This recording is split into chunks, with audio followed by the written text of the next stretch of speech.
मरियम नवाज साहिबा, आपसे मेरा एक सवाल है, मुझे प्लीज़ इस सवाल का जवाब भिजवा दीजिएगा किसी तरह से। आप अपनी किसी वो कनीज़ को कहिएगा, नौकरानी को, वो आके दे देगी, या फिर DGPR दे देगा, वो भी मुलाजिम ही है, वरना सेक्रेटरी इंफॉर्मेशन वगैरह कोई भी इनमें से दे सकता है।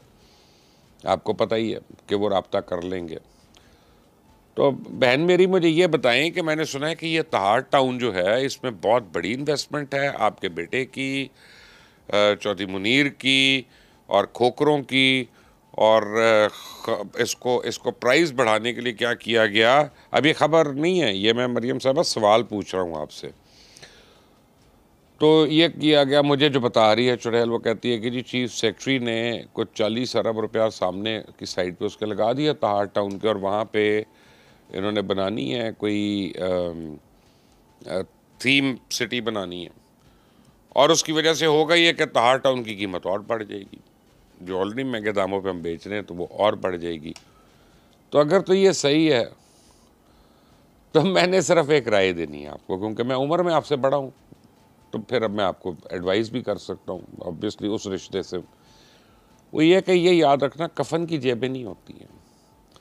कमा लें, जितना मर्जी कमाना है कमा लें, जितना मर्जी बचाना है बचा लें, लेकिन कफन की जेबें जुबें नहीं होती। पर मुझे कंफर्म कर देना कि खबर सही है कि गलत है, वरना फिर वेट ना करना कि जी कोई और आफत आएगी, कोई और 10-12 लोग मर जाएं खुदा न खास्ता सैलाब में, तो खुद ही भूल जाएगा ये आदमी, और ये दूसरी खबरों के पीछे लग जाएगा जाकर।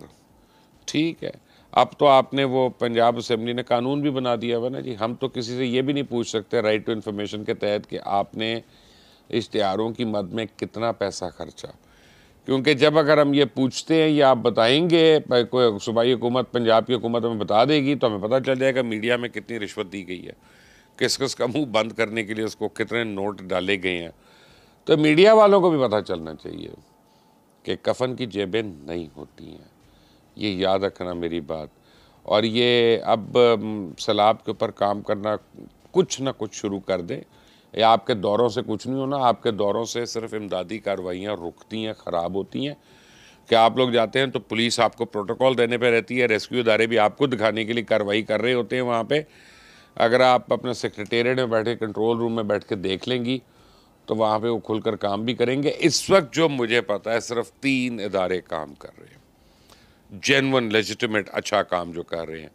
पाक फ़ौज है, पाक फ़ौज पहले दिन से गिलगित बल्तिस्तान, KPK, कश्मीर, पंजाब, हर जगह पे काम कर रही, और पाक फ़ौज को सलाम है जिस तरह से वो काम कर रहे। लेकिन समझने की बात यह है कि पाकिस्तान की जितनी सियासी जमातें हैं वो इस पर मुझे कहीं नज़र नहीं आ रही हैं, कोई सियासी जमात इस पर नज़र नहीं आ रही है।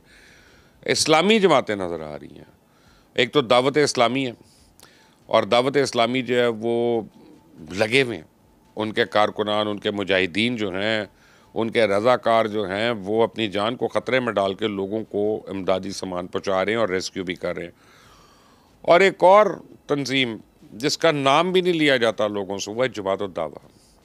दावा वाले जो हैं, इनको तो कोई दुनियावी सिला तो मिलता नहीं है, इनको तो सिर्फ लोगों ने इल्ज़ाम ही इनके ऊपर लगाते रहना है। लेकिन दावा वाले जो हैं, इनको सलाम है कि जिस तरह से बेलॉस हो के इनके कारकुनान जो हैं जाके पहले लोगों को रेस्क्यू भी कर रहे हैं, और अब उनको तमाम ज़रूरियात ज़िंदगी जो है वो भी पहुँचा रहे हैं। ये कम अज़ कम हमारी हुकूमतों से तो हमारी दीनी जमातें बेहतर हैं, और सियासी जमातों से हमारी पाक फ़ौज ही बेहतर है। तो अगर ये ख़ुद से ना शुरू कर दें लोगों को इमदाद देना, तो ये तो इतनी जल्दी APC भी नहीं बुला सकते। बल्कि मेरा चैलेंज है कि पाकिस्तान की कोई सियासी जमात एक APC बुला ले हंगामी तौर पे, जिसमें तमाम सियासी जमातें हों कि हमने सैलाब में क्या मदद करनी है।